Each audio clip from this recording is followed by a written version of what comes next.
Crypto Pio. This is Escape Velocity, and this is a very special episode on this channel where Daniel, Mr. Daniel here, who has been, a contributor to Nifty Culture and really a contributor to Escape Velocity as well as a collector and just a thinker in the NFT space, has requested that he interview me. So this is the first interview I've ever done in any capacity, and I'm very excited to have Daniel be the person that does it. How's it going, Daniel?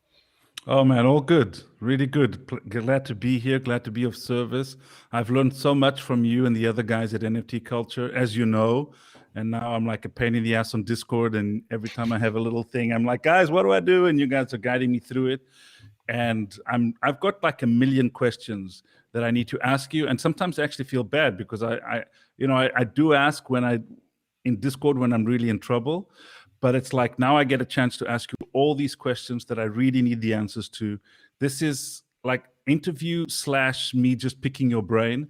I'm guessing there's got to be other people out there that have got the same questions as I do. I'm guessing there's other collectors out there. I think there's a lot of content for artists and for technical people in the NFT space, like programmers and crypto people.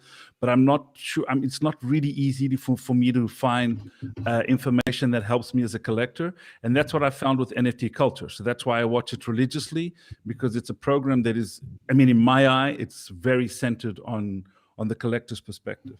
But before we jumped into that, I was just hoping you could give a brief bio, like who are you, where do you live, what do you do, what's your life about, just to give some context so that people, when they hear their answers, they kind of know who these answers are coming from. Absolutely, man. So, like I consider myself a creative person. As a child, I was into drawing. I remember in like first grade when they asked you what you wanted to be when you grew up. I said an artist, and I came to school with like a white T-shirt and paint like smudged on the T-shirt and everything, and an easel. And then when I was in high school, I started to get into what I would call like very basic like Photoshop and manipulation of digital photographs. I would take pictures of like musicians that I liked, and I would do like, sort of like Andy Warhol inspired pieces. I would make like, desktop wallpapers where I'd layer like album covers in the back and then a kind of cutout of the artist in the front. And then I discovered video when I was in high school. So I did like funny video projects with my classmates for school projects. And I just really enjoyed it. And when I got to college, I got more and more into the music scene. I met musicians, and a good friend of mine, was a relatively strong musician for that time. And, he wanted me to be involved in his musical career. And I didn't really know how I would necessarily be involved in that. And then, music videos started to take off. There was one hip hop artist, Mac Miller, who had these amazing music videos that were, we found out were super low budget. And it's because some of the technology in DSLR cameras by Canon and Nikon made it possible to shoot like, TV grade music videos without having to spend like hundreds of thousands of dollars. So I started to get into music videos. And, from that point, for about 5 years, I was a full-time hip hop music video director. I moved out to Wow. Yep, I moved out to California, to Los Angeles to do that. I worked with artists in New York at record labels, and some actually at least one A-list artist that I'm not going to clout chase. I'm not going to name drop right now because I don't work with them anymore. But yeah, like a couple of my videos, 3 or 4 of them have millions of hits, one over 10 million views. So I'm obviously very proud of that. And I still do music videos from time to time. I actually worked with a local rapper here recently. But as I was kind of mentioning to you off air, it's a really tough life to be a music video director and make like what I would consider to be a good living. And so over time, I ended up having to get a day job, and I've been kind of stuck in that since then while still expressing myself creatively. And the idea is that, the day job thing won't be permanent. And at this point, finally, I feel like in the next few years, I'll be able to, get rid of that and just be working creatively in that capacity. And, as far as where I live, I grew up in the Boston area. I've lived in Boston, Los Angeles, and New York City. My parents are from Italy, so I've spent a decent amount of time in Italy. And yeah, now I'm living in Boston, but I'll be back in New York. It's like a COVID move to Boston. I'll be back in New York in the next few months. Okay. And how do you connect all of that then to NFT culture, investing? Where does that all fit into your life at the moment? Yep. So I don't come from money, and growing up, there were instances where money was like a struggle for me and my family, like as a little kid, and for my mom and stuff. And so I always knew that I didn't want money to be a limiting factor in my life. And so that's what kind of got me interested in investing. So I started with stocks and didn't really give cryptocurrency, specifically Bitcoin, enough attention. But after the COVID kind of market crash of March 2020, and then the subsequent printing of money by the Federal Reserve and by the US government, I took notice of cryptocurrency. And in March 2020, I started a journey of buying and learning about Bitcoin. I'd say it took me like 8 or 9 months to like fully wrap my head around Bitcoin, watching podcasts, reading articles, watching YouTube videos, owning it, buying more, developing that conviction. And I think through that conviction and eventual understanding of Bitcoin, when I first heard the Koch Foster twins, the founders of Nifty Gateway, go on Anthony Pompliano's podcast, I immediately kind of got it. I don't think I would have got it immediately if I wasn't already like a Bitcoiner. And I just understood that NFT technology was the digital version of the traditional art world.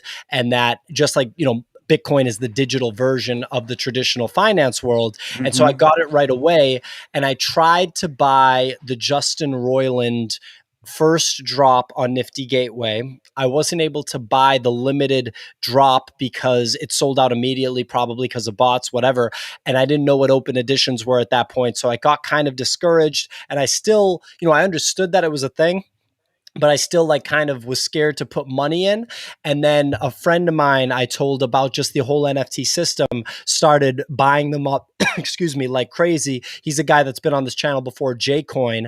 And once he started buying them up, and he kind of gave me that like rip the band-aid off approach, and his money wasn't going to zero immediately. That's when I started buying them, and here we are. And when was that, more or less, that you The started? Yeah, the first NFT I bought was by Beige. So that's Fuck Render's wife, Beige, who did the drop. It was called like Spaces or something. The piece itself is called, what is it? Lavish is what it's called. So I think that was early February. So that was the day that I bought my first NFT. And yeah, man, I just, I love art. I always have. My mom tried to be a writer of, for a big portion of her life. She studied all of the traditional fine artists. When I kind of need input for the channel, I go to her. Like, I want to have her on the channel, but she says that she's too shy. But she knows more about traditional art than literally anybody else in the NFT space. Like, for someone to know as much as her, they'd have to have literally like a 70+ year lifetime of studying art. So my money's on her. Okay. So, one of the things that I think about a lot personally as a collector. Oh, and also I'd like to just pre-frame that I'd focus on the collector investor point of view for this conversation. Although we obviously have the collector, like the person who buys a piece that they love because it speaks to them and they want to have it forever. And that's like, a couple of things that I bought back here that I'm never going to sell these.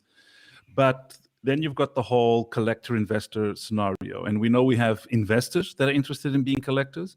We also know we have like crypto people who are not really investors, but they're thinking, yeah, maybe I can diversify a bit and have, like, instead of buying some altcoin, maybe I could get into some NFTs. And then we have artists who are also, they've come into the space, they put their pieces up. Some are more successful, some are less, but many of them are asking themselves, like, what about my collection? Should I start collecting? What should it look like? How do I start? Etc. So really focusing on the collector investors mindset, one of the core questions that I'm dealing with, and actually I've had quite a few people reach out on Twitter and ask me this very same question, which is, what collection would be a really cool collection to have right now for three options? One, low cost initiator. Maybe I've got $1,000, maybe I've got $2,000 that I can spend on this. It's not something I'm comfortable spending much more than that on, but I definitely can't get the blue chips. So are there any chances for me, or am I completely lost? And at $1,000, it's no point. Then I think we could look into the medium size wallet, somebody that maybe has got somewhere between 50 and $100,000 to spend. So they know that, they can't go for just one of ones of blue chips or whatever it might be, because that would be their whole budget. And then maybe we can look a little bit into, I don't think we need to go too much into that, because I think the NFT culture show already does that itself. But then we can also look into a solid whale collection, and like what should definitely be in there. So I would suggest, let's start off with that first level. I got $1,000. I got $2,000, maybe $5,000. What kind of pieces should I have in there? Is there something that you'd say, hey, you should definitely have one of these, probably? Oh, and by the way, everybody should know this by now, but there's no financial advice ever being discussed in any of these YouTube conversations or anything. Like, we're just two idiots doing our best, and some things we get right and some things we get wrong. And I'd just like to clarify, many people think that we say this, or I say this, because of legal reasons. I do not say this because of any legal issues, I guess, also, but I say this because we're all so different. And even if you just look at the temperament issue, so let's just say you got two people that are equal on every level except temperament, and all of a sudden everything's going down. One will keep their cool and the other will not, and vice versa. So we're all very unique, and you need to make your own decisions. Having said that, Pio, what would you say to I actually want to have one of my collections in the $1,000, $2,000 total budget amount, just to have some pieces, and then I have the other collections.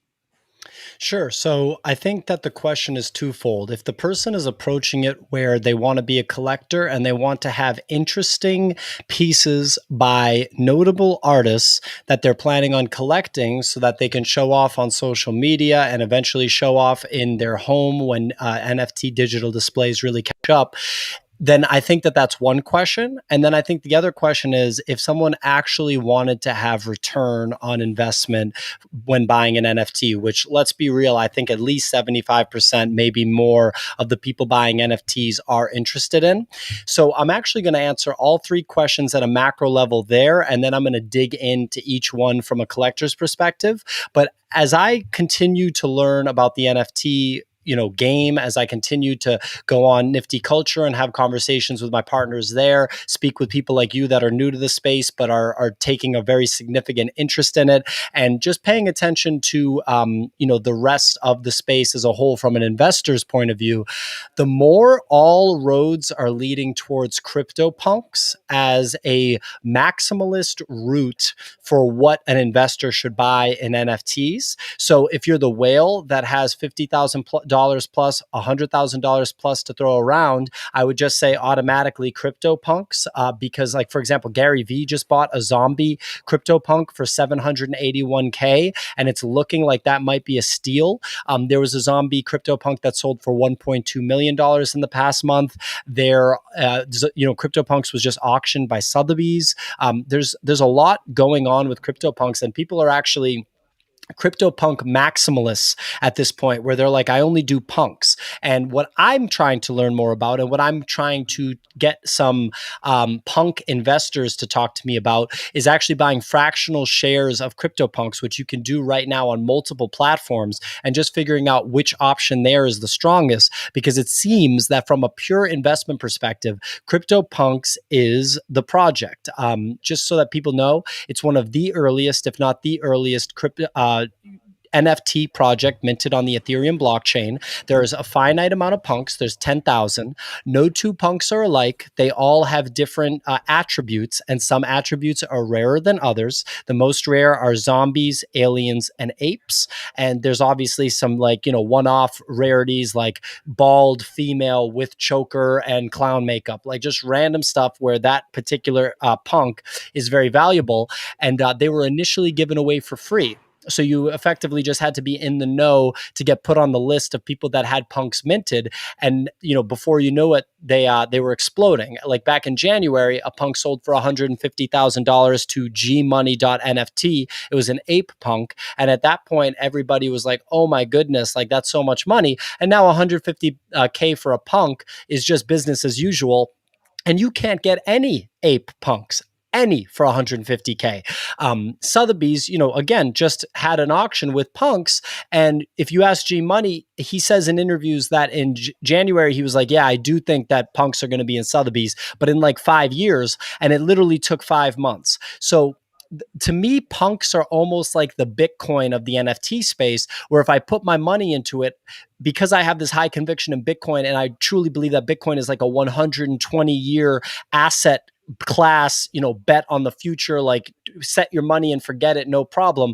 That's what I'm starting to look at punks as. So from an investor's perspective, in many ways, I think I'm becoming a punk maximalist. And even though I'm not a whale that can throw around $100,000, I'm trying to learn the best way to fractionally get involved with punks.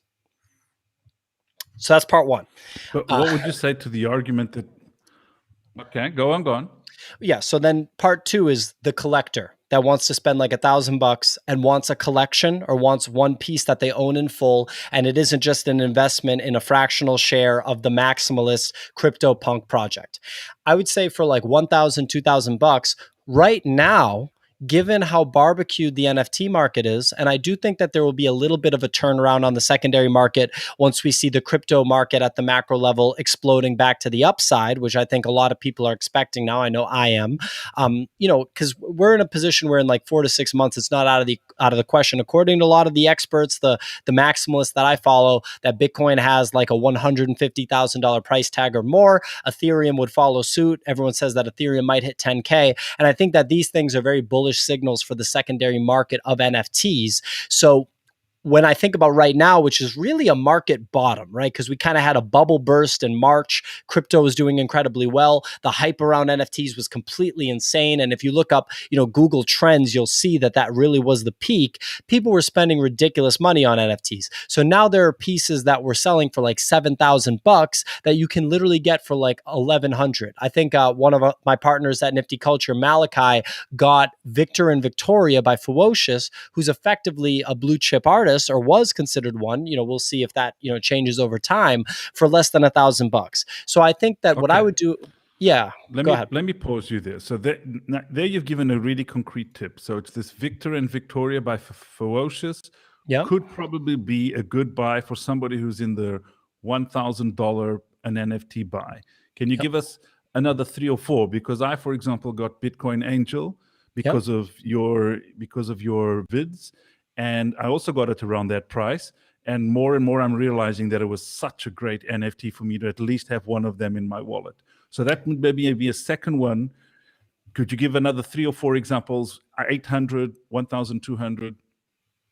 Absolutely. So I also appreciate that you brought up Bitcoin Angel, because no brainer. I have 2 copies of Bitcoin Angel. I'm really big on Bitcoin Angel for a number of reasons. I've actually put out a video on Bitcoin Angel alone. It's by Trevor Jones. He's a collaborator with Pack. If he's not a blue chip artist, he's like leaning towards it. He's kind of rough around the edges. He's had like some issues with, I know he was going to be doing a traditional auction with like a Christie's or a Sotheby's, and that got canceled. No one knows why, but my money's still on Trevor Jones. I think Bitcoin Angel is going to be a big deal. There's a built-in raffle drawing with Bitcoin Angel for when Bitcoin hits $77,777, and the Discord community around Trevor Jones is very supportive. A lot of people have like 10 plus, 20 plus Bitcoin Angels. I'm a big Bitcoin Angel bull. I have 2, and it's not out of the question for me to add more.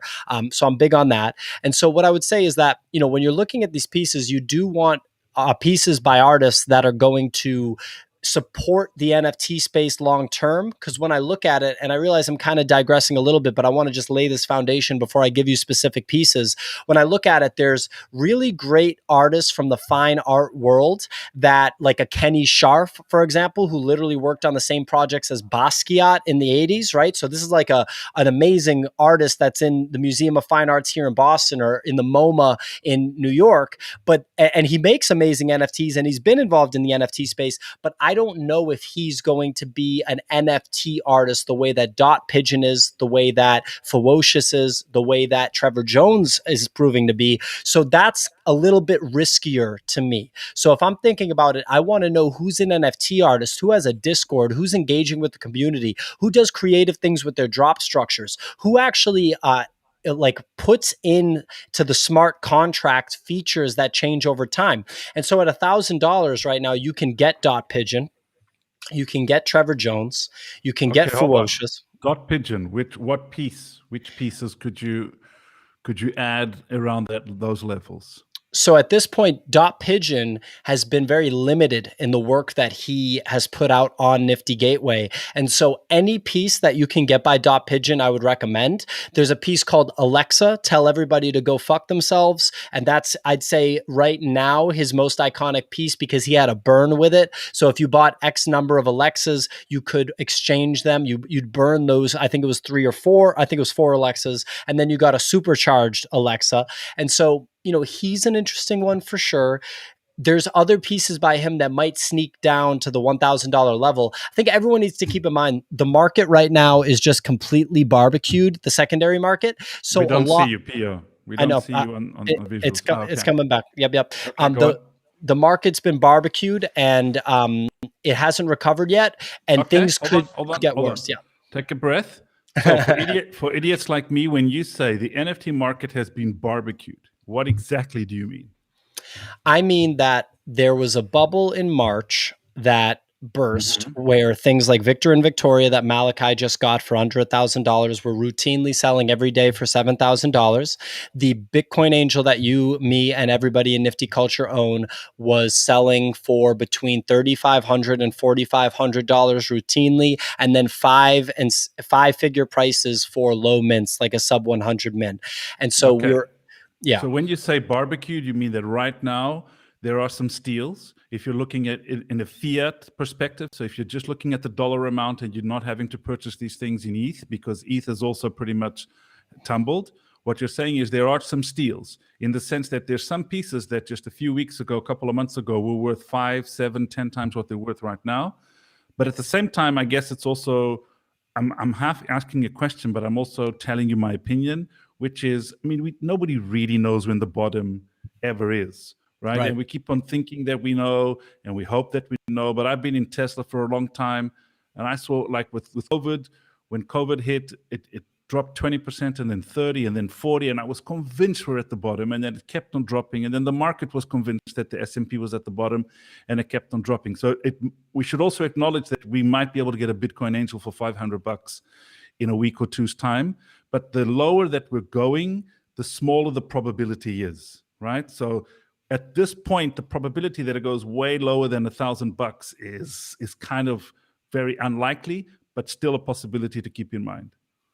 Absolutely. I agree with everything that you said. And I guess what I would say is I think that we may be approaching a local bottom here, meaning like a bottom for the current kind of like, next few months.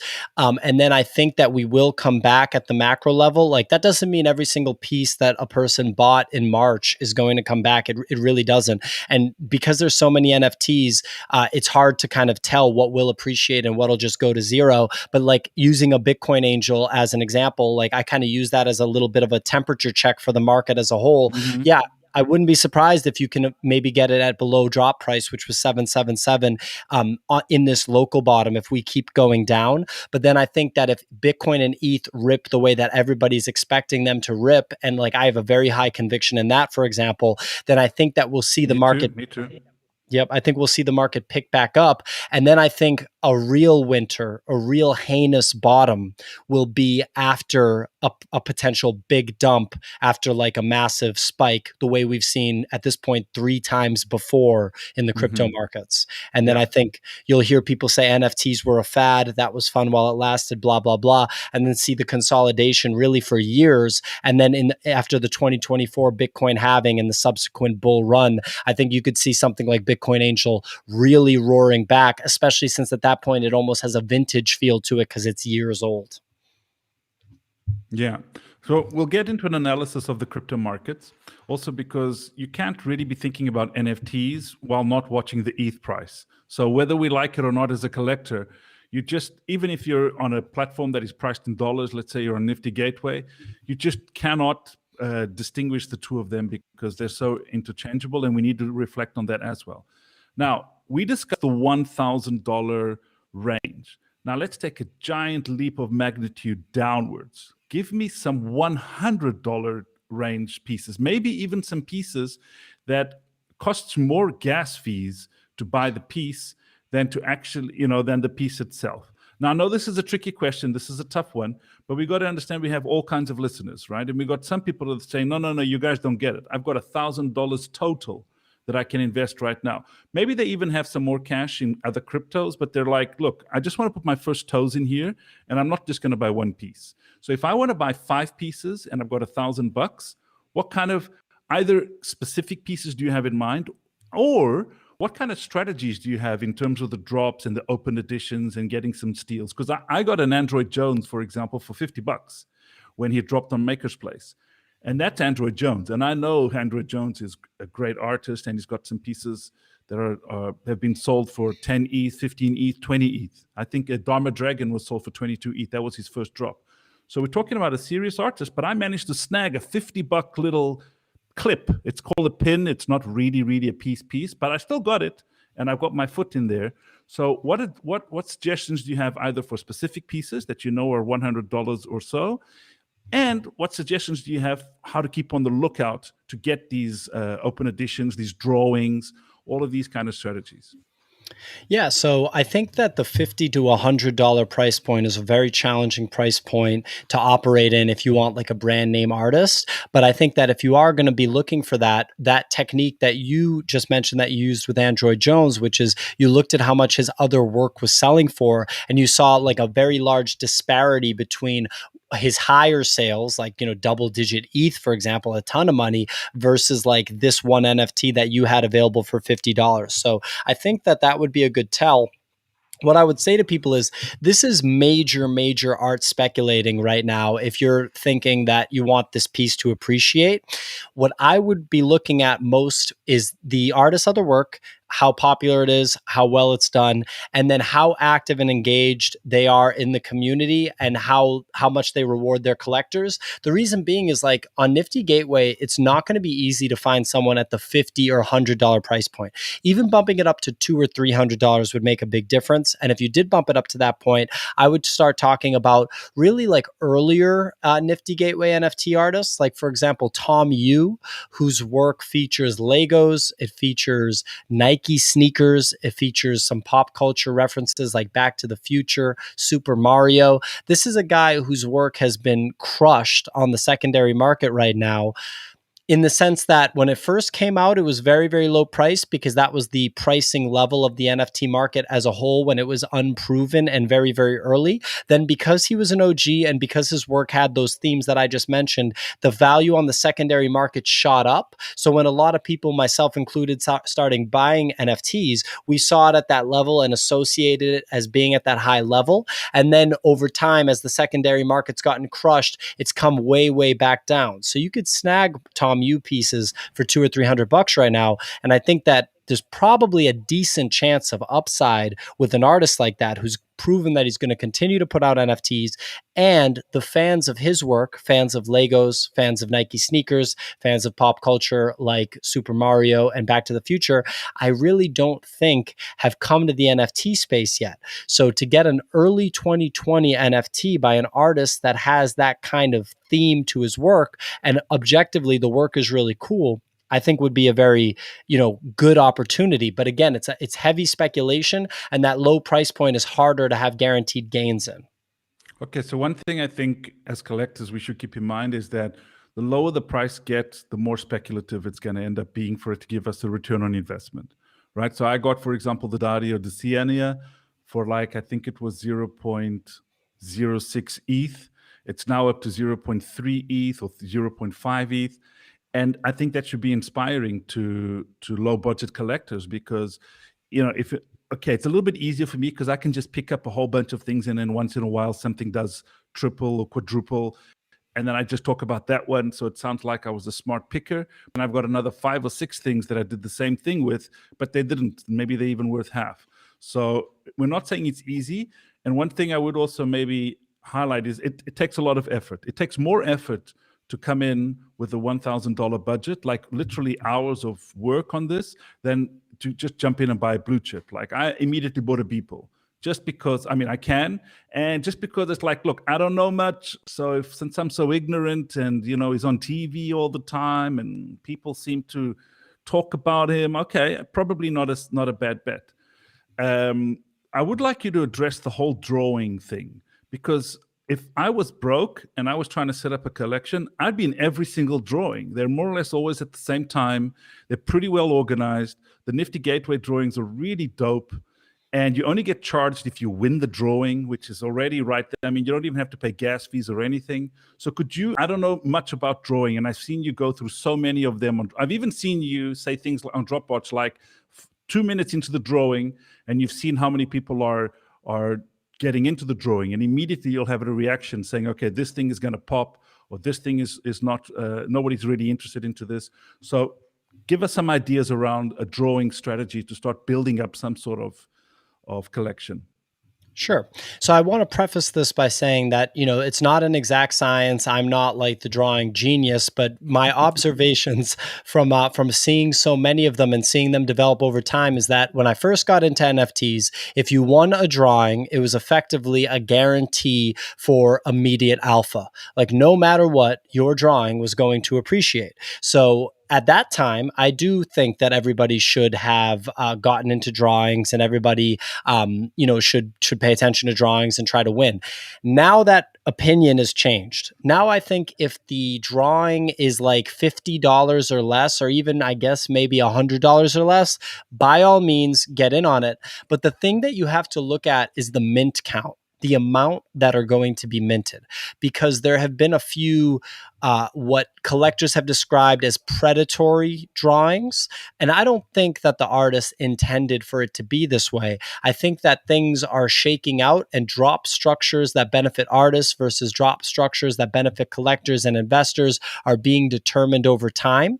And so one that comes to mind that I participated in, and this was right around the time where people were still entering every single drawing, and then ultimately it came to find out that drawings did not mean immediate alpha, was Justin Roiland, the co-creator of Rick and Morty's Second Drop. He did a drawing where there were like 4 or 5 or 6 different pieces, so a high volume of pieces, and then the mint counts were very high and the prices were very high.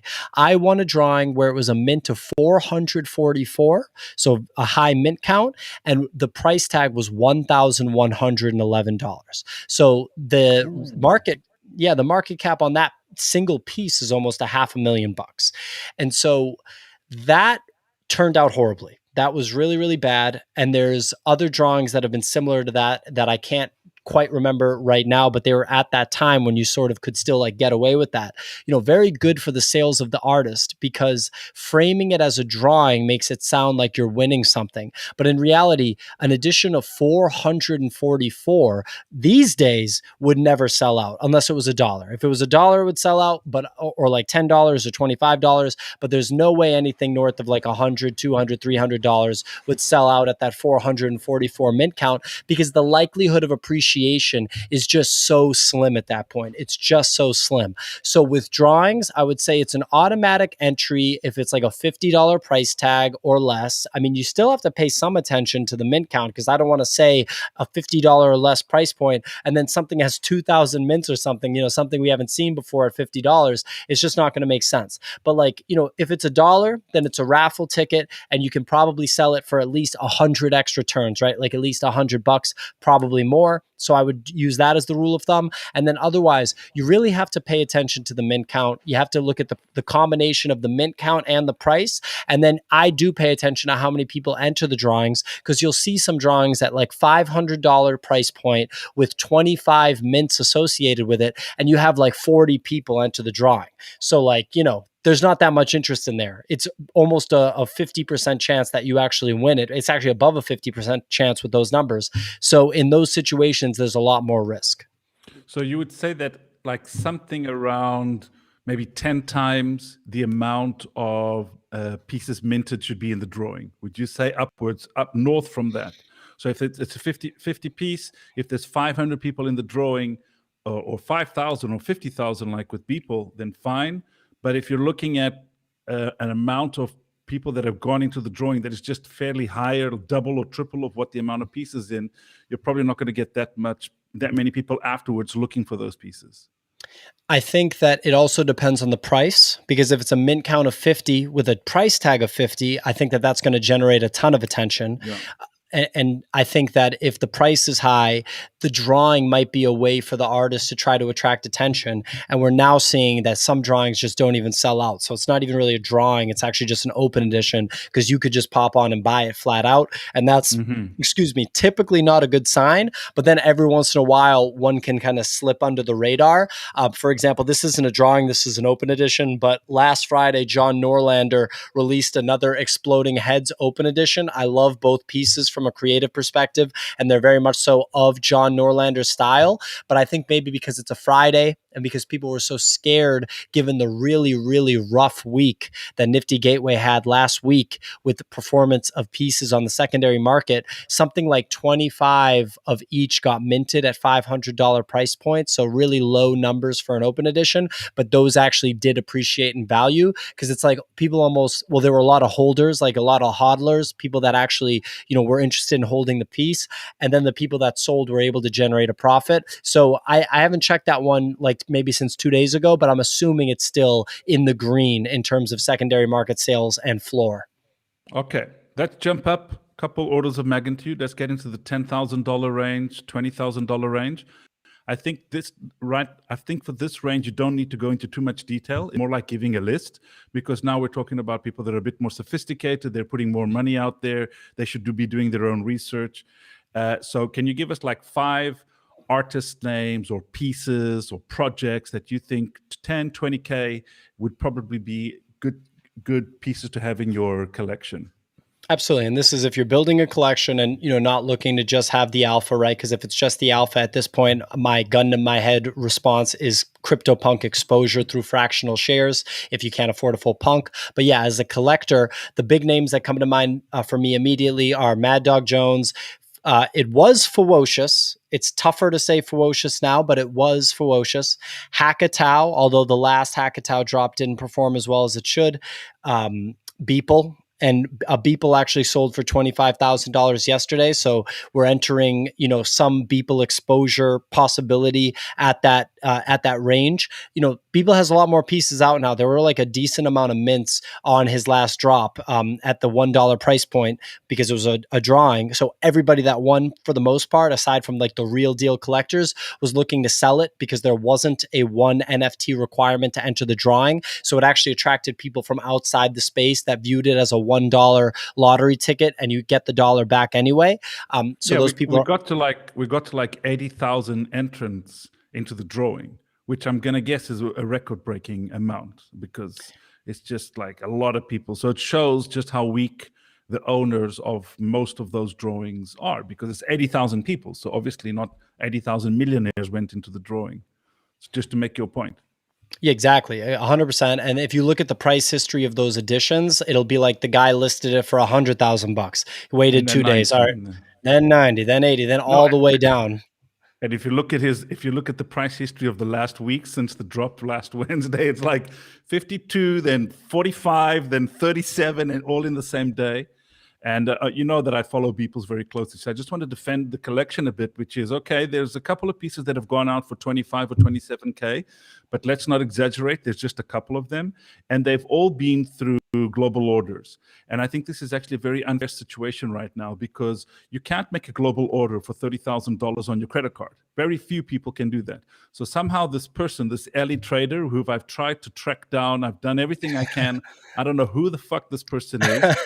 They're pissing me off, because they've got, this person has got open orders on all these Beeples for like 25K, 27K, and we can't do open orders with prepaid ETH. So if I could do if I could do global orders right now, I'd be global ordering next to him and getting pieces at 25, 27. But let's be realistic. The cheapest pieces you got right now are 30, which is the rebirth. Then right after that, you got 1st Jan, which is at 42. But okay, sometimes it does jump down to 30. But as soon as you get past those two pieces, we're definitely talking 50K upwards strong. I mean, you can't get a Giga Chat for 25K. You can't get into ETH for 25K, et cetera, et cetera. So let's maybe put people in the 50K category and not in the 10 to 20K category. But that's just me being defensive of my collection, as you know, Pio, and of my artist. But you mentioned Mad Dog Jones. I got one of those pieces because of you. I got one. I was lucky enough to get one at 2,222 because I put in a global offer and I just left it there. And this is the thing with global offers.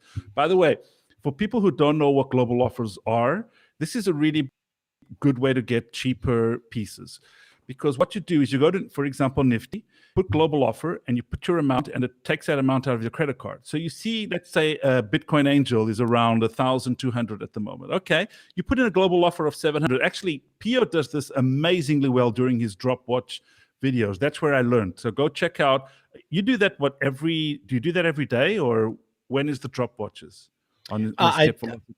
Yeah, I try to do it every day. Sometimes the drops are not structured that a drop watch would be favorable. And I mean, the short answer is I do it as often as I can. And I'd say Okay. it's like 4 or 5 times a week. Yeah. Okay, so and that's around 6 p.m. Eastern, right? More or less. 6:50 p.m. Eastern, because a lot of times Okay. the drops are at 7 Eastern. So I Okay. like to do like a 10-minute intro and then cover the drop live. Yeah. Yes, I recommend all collectors to watch a few of those. And what I did was then you go like for Mad Dog. I think the price at the time was 3,500, and I just threw in 2,200. I get it, maybe I don't. And I've got it. I could have paid the 3,500. I put a bunch of global offers out, and when it took like a week or so, but all of a sudden it popped into my account. So I know for sure I've bought a piece that's probably lower than the average price at the moment. And if we indeed are at the NFT bottom, the barbecue, then I've got a really good price. So you can do this for pieces that are $100, pieces that are $1,000, pieces that are $10,000, pieces that are $100,000. It just depends on the limit of your credit card. Nifty says they're going to open it up to prepaid PETH as soon as possible. I nagged the living shit out of them, but it's going to take a while. And I think it's a very unfair situation at the moment because this Ellie Trader person is the only person doing all of these open offers at that amount that I have found. And what's up? How is this person doing so many? When you do an open order, a global order, the amount gets locked on your credit card. You can't have a credit card with a limit of 5,000 and do 5 different global orders of 5,000. You can do one. Okay, so still in the 20, 30K. You gave us Mad Dog. You gave us, what's it? Hackathon? Yep, and I'm Anybody just else? gonna for sure, and I'm gonna get to that, but just real quick on the subjects of two things, which is the global offer thing and then also the Beeple thing, because you brought up really good points on both, and I want to just add a little bit to both. The global offer thing is without question how you're going to get access to pieces for the lowest price possible, because someone will see that offer and they just won't be able to resist if they're looking to like exit the NFT space or just looking to get some liquidity. And that's how Daniel was able to get Cats by Mad Dog Jones for $2,222, which would be unheard of 3 months ago, completely unheard of, right?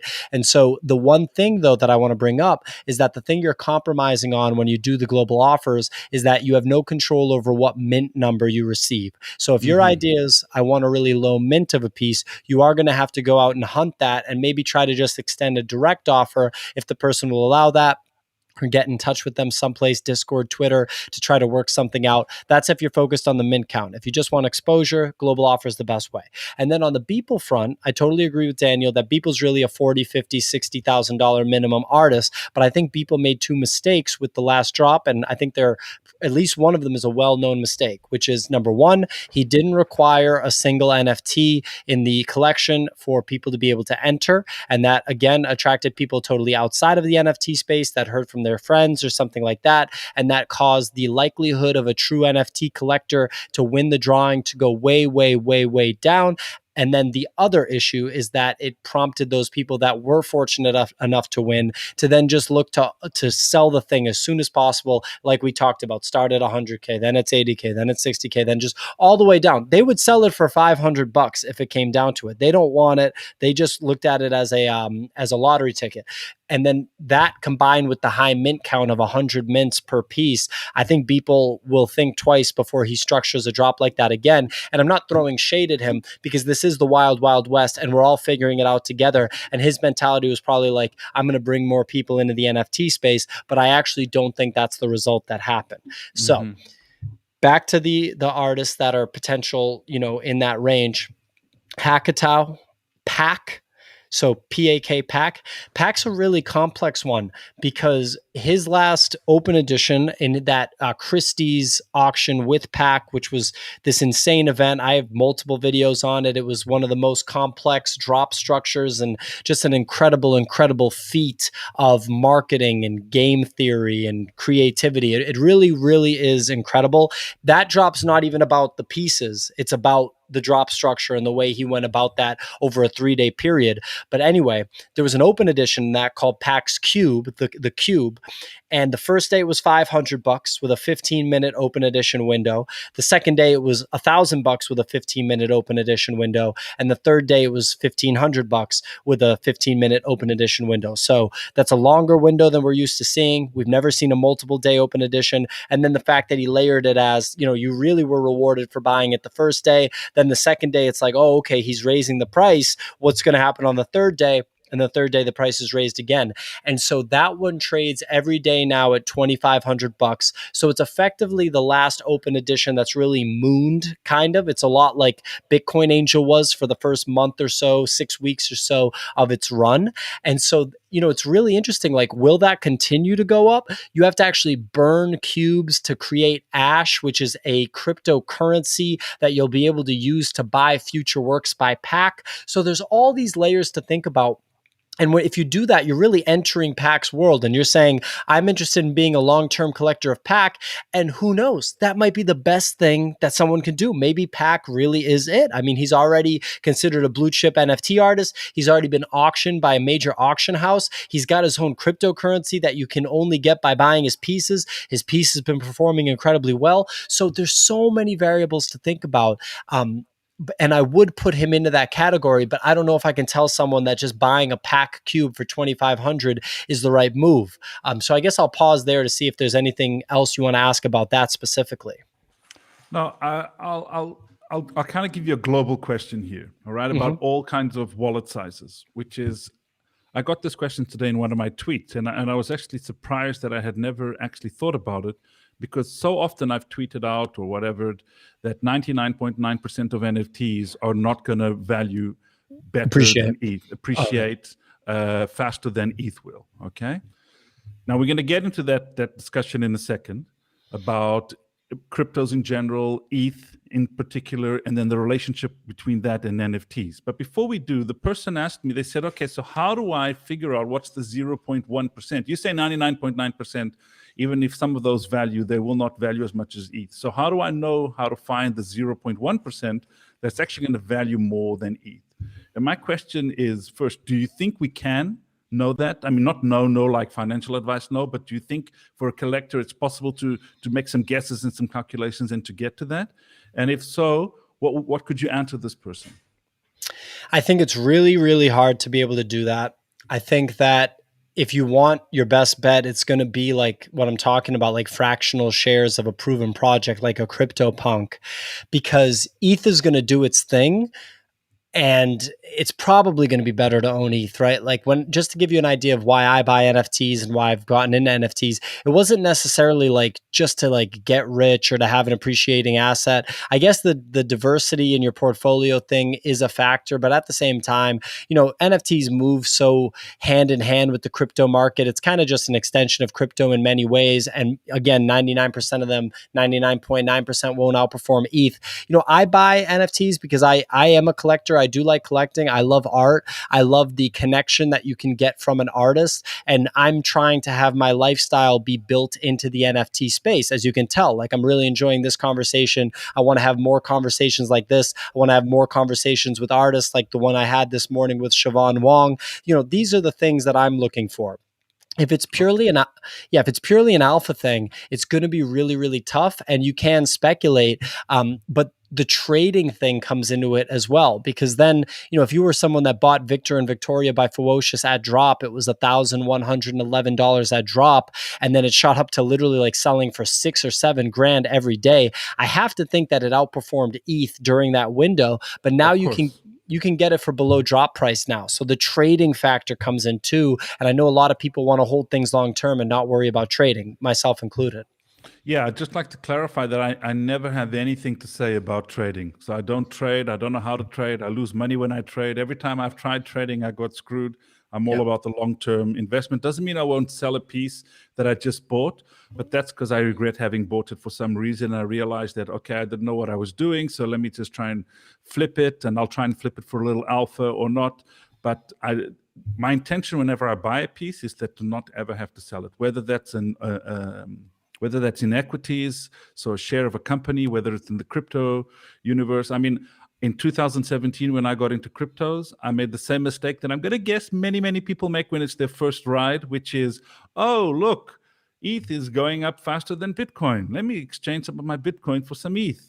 And then it does go up, and you're like, okay, let me exchange a little bit more Bitcoin for some more ETH because it just seems to be working. Actually, this is what happened in the last few months, right?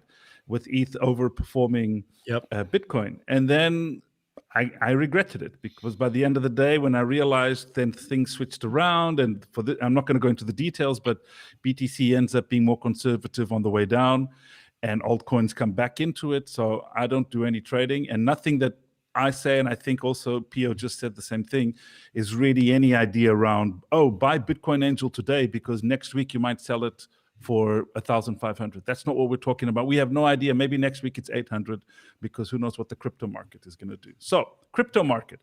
Tell me your thoughts, Pio. I know your thoughts are just as valuable as any of us, and all investors out there should make their own decisions and they do their own research. But we're in this summer period. Are we going to go into a winter soon? Do you think we're going to go into a winter later? Do you think winter is guaranteed? What do you think is going to happen from here? Have we hit the bottom or not? How do you compare what's going on now with what happened in 2017?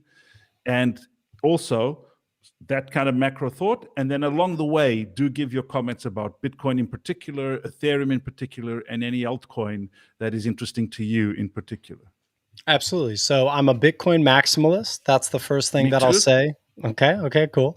I have a little bit of ETH. I have a very little bit of a couple of altcoins, specifically Cardano and DeFi chain. I'll explain why I have those in a moment. So I think that we're either at a bottom right now, or we just saw a bottom at like 29 or whatever we were at, or we'll see a bottom like very, very, very soon. Otherwise, I think that we're going to make a rip to the upside and then have another heinous correction at some point on this bull run before we ultimately hit the all-time high that we hit on this bull run. I do think that a winter after that is 100% guaranteed. I think that'll happen like either at the end of the year or like at the beginning of next year. And keep in mind that winter is comparative. It's comparative to that all-time high, right? It's not comparative to what we were at in November 2020. So I just really believe that Bitcoin is going to operate the way it has for its last three cycles. This is the fourth cycle. I put my sort of like faith in the stock to flow model above anything else. And of Okay, course, like, hold on. Explain that. Explain that like I'm a child. Stock to flow.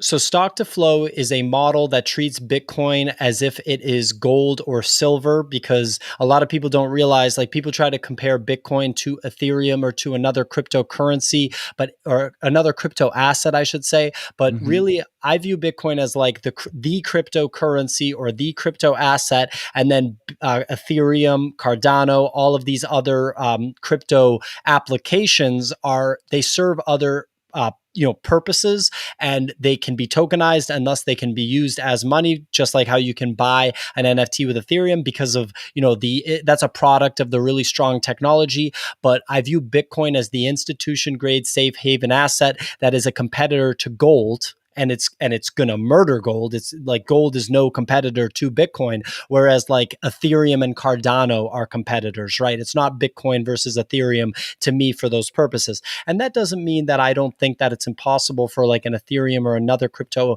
application to outperform Bitcoin over a given time frame, whether that time frame is a month or that time frame is like 10 years. Like, I don't think that that's impossible at all, but I know what Bitcoin is to me.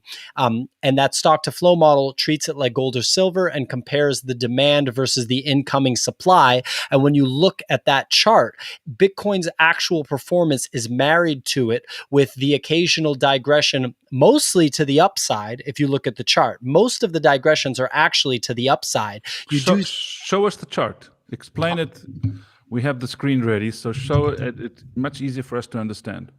Absolutely. And just while Pio's getting his thing together, I'd just like to emphasize that I'm also a Bitcoin maximalist. I also think it's possible for some other altcoin to outperform Bitcoin over months or even over years.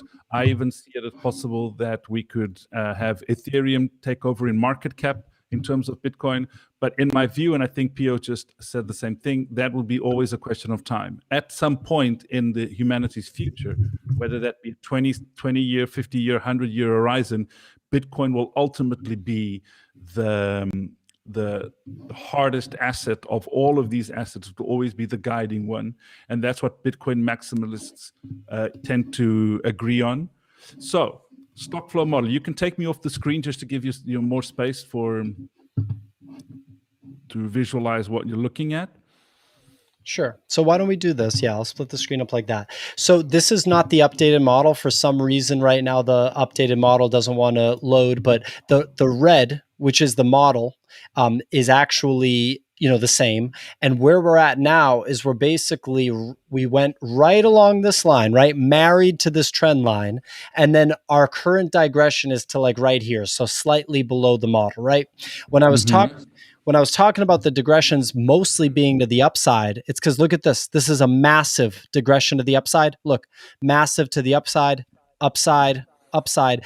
And the lowest to the downside we have right here is the heinous dump during the COVID market crash to $3,000 when everyone said Bitcoin was dead.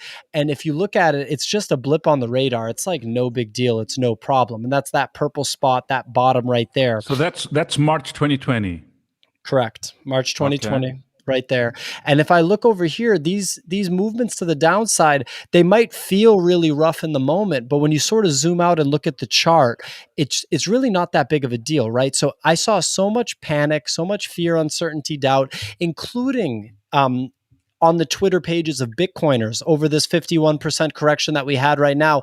And I find that so interesting. I just think it's so interesting that they're basically disclosing their conviction is not as high as, maybe some other people's is, because to me, the only way I'd start panicking about Bitcoin is if this multicolored line right here, which is the actual Bitcoin price, ended up being like over here. Like if it's over here, like way, way away from this model, and this would take years to figure out, by the way, it would literally have to be over the course of years. Then I'd be like, oh boy, we're in trouble. But we'd have to wait years to figure that out. So anything that Bitcoin does over a day, a month, a week, a year, it's not going to affect me because I'm aware that it's married to this trend line. And like you just said, it is the hardest money ever. It's the replacement for gold, right? It's not the replacement for Ethereum or something else. And so I know what it's going to do. It's a 120 plus year safe haven asset. I treat it as a savings account. And yeah, it's just where I store the majority of my wealth. Okay. And can you explain what's going on at the bottom? Is that the price? So this is the variance from the model right here. So as you can see here, where it's red, yeah, this is the variance. This is that move to the upside where it breaks free of the model. Or excuse me, sorry. Well, no, yeah, I do think that's correct. Okay, so yeah, it's actually following the graphs beforehand. So when it's in the top red part, it's basically outperforming the model. And when it's in the green part, it's underperforming. Yes. Okay, probably. And probably. I don't claim to be like you should ask someone like Michael Saylor, Nick Carter, if you want like the absolute like nitty gritty, everything about everything. Okay, hold on. Michael? Yeah. Yeah, no, good one. That was that Elon Council thing. That was solid, man. Yeah, I know people are giving you grief, but we got to do it. Environmental. Yeah. Listen, tell me something. Stock to flow. Buy Bitcoin. All right. And anything else you want to say? Buy Bitcoin. Okay. And what about what you're having for dinner tonight? Buy Bitcoin. Okay. Thank you, Michael. Sounds like a good dinner. There's no reason to have a conversation with Michael Saylor. Let's be honest. Every single answer that comes out of his mouth is gonna be, "Did you buy Bitcoin today?" And he's probably right. Yeah, I mean, at least for us Bitcoin maximalists, it's actually pretty obvious to me to be a Bitcoin maximalist, but that's not really what we're talking about today, and we'll get to that in one of our discussions for sure. So that's your view on Bitcoin. You're not sure that we've hit the bottom, but it looks like it might be. You're not sure if this is crypto winter, but in your view, most likely it's not. We're still going to have a big upside, especially if we look at the stock to flow and we see what happened the last time this all went crazy. But after that big run up, maybe to what, 80, 100K, who knows, then it might jump back down and we go through a couple of years of crypto winter. Is that a fair analysis of your thoughts? Yes, I would say that gun to my head, I give it a 100% chance that we hit a new all-time high for Bitcoin this year. And then a gun to my head, I'd say that there's a high probability that that all-time high is north of 100K. Yeah. So gun to my head, it's north of 100K way before the end of the year. So we've both shared our gut instincts here. Now, what are your thoughts in that time period regarding Ethereum? Do you think it's going to outperform Bitcoin? Do you not care? Do you think Bitcoin is going to surprise the world? I definitely don't care. Okay. I definitely think Bitcoin's going to surprise the world, and I guess ETH kind of will too because it's going to do really well. And I mean, everyone's been saying ETH to 10K. I see no reason why it'll hit. I don't study Ethereum at all, so I don't know. But everyone else seems to think 10K. So yeah, sure, Ethereum to 10K. I have some Ethereum, and that's cool. But I saw a clip of Vitalik, the creator of Mm-hmm. Ethereum, the other day, where he was basically like poo-pooing Bitcoin because it cost 5 cents per transaction. This is way back, like when he first started Ethereum. And he's like, I think it's a little ridiculous that the internet of money costs 5 cents per transaction. And now fast forward to now, I mean, Ethereum costs like a bajillion dollars per transaction. Like people are constantly complaining about the gas fees. So, again, I think Ethereum is incredibly interesting. I think it does so many things that are necessary, but I do believe it can be demonetized by a competitor. I believe it can be replaced. The reason that I have a little bit of Cardano is because a friend of mine who was a whole coiner, he had 3 full Bitcoins. He's now converted 2.1 Bitcoins into Cardano, and he's just in my ear like, this is the thing. It's going to replace Ethereum. It's way better. This, that, and the other thing. So I was like, all right, I'll get a tiny bit of exposure to it, but like I'm not an expert on either one, and I do though think that either one could be demonetized by a competitor and that they compete against each other, whereas Bitcoin competes against gold and silver and it's already won. Okay. Fully agree. Underline everything you said. Now, the key question for collectors. So coming back to collectors, Mm-hmm. whether we like it or not, unless we're collecting a piece for the artistic value, it's just something we want to have, like a T-shirt that I'll buy at a concert, which I'm obviously never going to flip. For all the other situations as collectors, we have to navigate the ETH price, NFT price. Like right now, I'm bouncing between a couple of Beeples that I want to enter my collection. Yes, I'm still addicted. I have an issue, but I'm definitely going to look into CryptoPunk. But uh, I have to navigate very carefully what's happening with ETH at the same time as what's happening with the ETH slash dollar value that I'm getting on the marketplace. So, two questions, which I think most collectors, in financial collectors, so people who are investing in NFTs for return on investment long term. One question: um, is there any NFT that could be a safe bet in terms of outperforming ETH? I think we've discussed this, and probably not.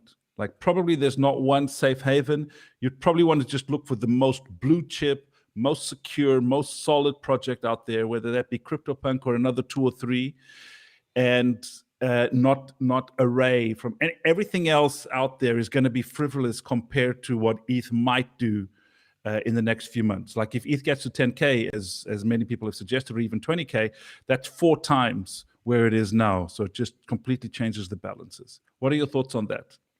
Yeah, my thoughts are And actually, what are your thoughts like in your day-to-day life? Like today, when you're making the decision to buy an NFT or not, where does the value of ETH come into your mind, or does it not? it doesn't, because when I buy an NFT, it's again for like the reasons of like being a collector, like a true collector, and Mm-hmm. wanting the access to the artist and wanting a given piece in my collection. So I approach NFTs like a true like collector or whatever, just like Okay. you buy your Matrix stuff that I see behind you and everything. I'm a big fan of the Matrix too, by the way. And like, I don't think that you bought that Keanu Reeves bobblehead because you want to then sell it.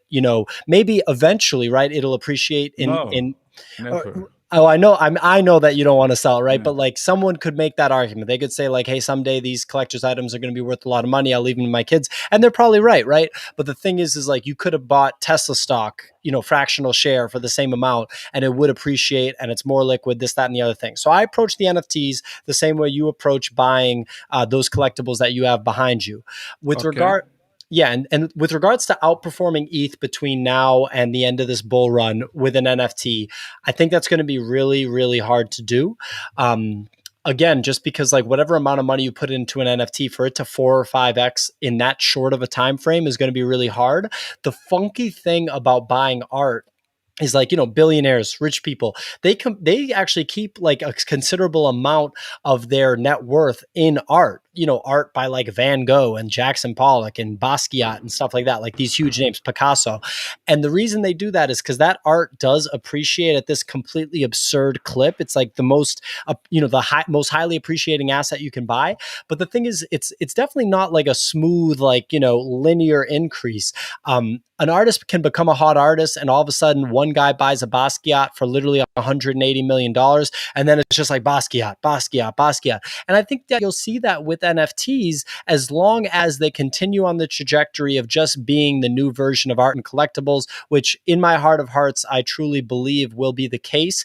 Because when I think about this, I think about children. I think about like 10-year-olds and how they buy digital assets in video games with their parents' money, and that digital assets are just 100% ingrained in their life. And I think a lot of them would rather have a digital asset that they can share over social media and let the world to see versus a collectible in their house that you'd have to actually come to their house to check out. Like the social media flex factor is a big thing. So given that, I think holding the NFTs long term is how you're going to really get any sort of considerable alpha. And again, there's trades in the meantime, but just like ETH could crash, the NFTs could crash. So like if you're looking for a short-term trade, I definitely stick with a very liquid market, specifically for this year during the bull run. I don't think that there's going to be a better trade than altcoins, not even Bitcoin, but altcoins. Okay. Tell us what is the difference. Tell me what is the difference between Escape Velocities project and NFT culture. What's up? What should I be looking for in each of these projects, and how do they come about, and your relationship with the NFT culture people, etc.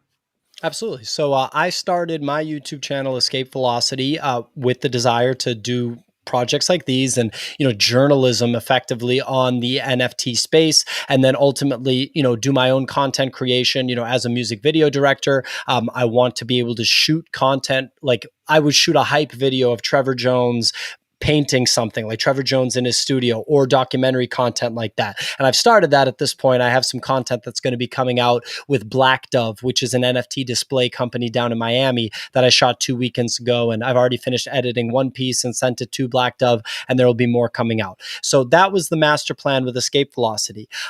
One day on Twitter, it was during the period of time when I was following just anything, any Twitter account that had NFT in the title. I followed NFT culture. I saw that they'd done an interview with Mark Cuban, and they posted a tweet that was like, "We're looking for people to contribute to our website. If you want to write articles and interview artists, let us know." And so I sent an interview that I had done with Jonathan Thunder, who is a Nifty Gateway artist who had a piece going an interesting bull run called Kill the Wabbit. And I went ahead and sent over that interview, and I said, I'm interested. And they reached out to me, and we came to a business agreement. And since then, we've been gradually developing the relationship of having me be a contributor on the Nifty Culture YouTube channel. We effectively launched that channel together. And more, I'm enjoying the content that we put out on there. I did that interview with Siobhan Wong on that channel this morning, and we're figuring out what goes on each channel and what the long-term trajectory of both channels is. But the way I'm looking at it is I'm looking to work on a team. I'm looking to create content, whether it's content like this or behind the camera, filmmaking content about NFTs and artists, which I can't wait to do more of as well. And I do not care what channel it goes on. But for the time being, yeah, I'll keep doing these drop watches every day on Escape Velocity. And I thought it would be appropriate for you and me to have this conversation on Escape Velocity too. Okay. Pio, what's the meaning of life? The meaning of life is buy crypto and NFTs. Why? because they'll make your life better. Maybe not NFTs unless you like collecting stuff, but definitely Bitcoin. All right. Off the top of your head, what would you say are a few of the resources that you find very useful in terms of Twitter people to follow, or books or websites, things that you're probably going into every day, every other day, that collectors should be paying attention to? For NFTs, I think Discord is probably like really developing relationships on Discord and joining Discord channels that are specific to NFTs, or even like private Discord channels. Like I'm in some private Discord channels that are really, really helpful. So you kind of have to really ingrain yourself in that world to get involved. So, there's no get rich quick scheme. You have to really like love this and want to become a part of the community for you to kind of get out of it what you'd be looking to get out of it. So I think joining Discords, the way you have, Daniel, being active on Twitter, as far as like who to follow on Twitter, like notable people would be for Nifty Gateway, Sergito is a notable person. For crypto punks, there's anybody with a punk avatar talks about crypto punks. So if you see a punk, follow the punk. Some of the more notable ones are beanie.eth, gmoney.nft. They're definitely notable. Sergito has a punk too, so he's someone to follow. Other than that, Gary Vaynerchuk talks about the NFT market at the macro level, not so much specifically about NFTs. NFT Siblings is a very investor focused channel on YouTube and Twitter group to follow. They really post a lot about the like what to buy, what to sell, price action, what they think will appreciate in value. So there's someone that's very focused on the money, the investor side of it. If you follow me and you follow Nifty Culture, obviously we cover the investor side of it and we talk about that, but the collector side and the art side, especially for me, I focus a lot on the art side, like talking to artists and stuff and focusing more on that than the investment side. Okay. And what about you? How do we reach you? What's the best way to get in touch with you? Yeah, so you can ping me on Twitter, Discord, Instagram too. It's at crypto_PO on all of them. Subscribe to this YouTube channel and subscribe to NFT Culture on YouTube. Those are the two channels that I contribute to. If you subscribe to those two, follow me on Twitter, follow NFT Culture on Twitter, follow Daniel on Twitter, of course, then I don't think that you're going to miss any work that I put out, or that you and me put out for that matter. Mm-hmm. All right, man. I still got like 10 questions, but my brain is already broken. Yeah. This is a lot of information. I've taken down a lot of notes. I'm going to go look into a lot of these artists. I'd just like to add, I got into Discord maybe 3-4 weeks ago, maybe 5. And I'm not into social. I don't like messaging and texting. I'm a very introvert kind of person. Even with my friends, I hardly answer back. And so I was reluctant to get in there, but I'm so surprised at myself because it's such a pleasure. I'm meeting such amazing people. Everybody seems to be really kind and attentive, intelligent. And I just thought Discord was like another WhatsApp, and I was like, why bother having another app on my phone? And I have to underline what you've said. It's been incredible, the connection. So I would invite anybody that is looking to be into this space. I think you've got to be on Twitter because the NFT boom is happening on Twitter. It won't always be like that, but at the moment, if you're in the NFT space, you might want to be a little bit more attentive to your Twitter app. But then I would add in Discord, indeed, which is surprising even myself, because most people that don't use Discord won't know what I didn't know, which is there's like a Nifty Gateway channel. And so you get everything about Nifty Gateway there. And I'm in the Beeples channel. And then since I'm an owner in that channel, I'm in a chat group, which is just for Beeple owners. And the conversation is there inside that channel is so personalized. It's so real for me because that's exactly the art I own. And probably if you look into the people that you've collected, the artists that you've collected, some of them will have a Discord channel, and you can get a chance to even talk to these artists and at least talk to people who have also bought their art and they're in the same vibe as you. And I would say almost everybody that I reached out to directly in Discord answered me, which I think is different from Twitter. So I think it's something to look into. And thank you so much, Pio. Hope this was the first of many. And you rock, and we'll see each other many times in the future. Sounds great, Daniel. Thank you for the questions. And yeah, very comfortable doing this interview. So everyone, hopefully we'll make this a regular thing, and you guys will be seeing more of Daniel. So thanks everyone for watching.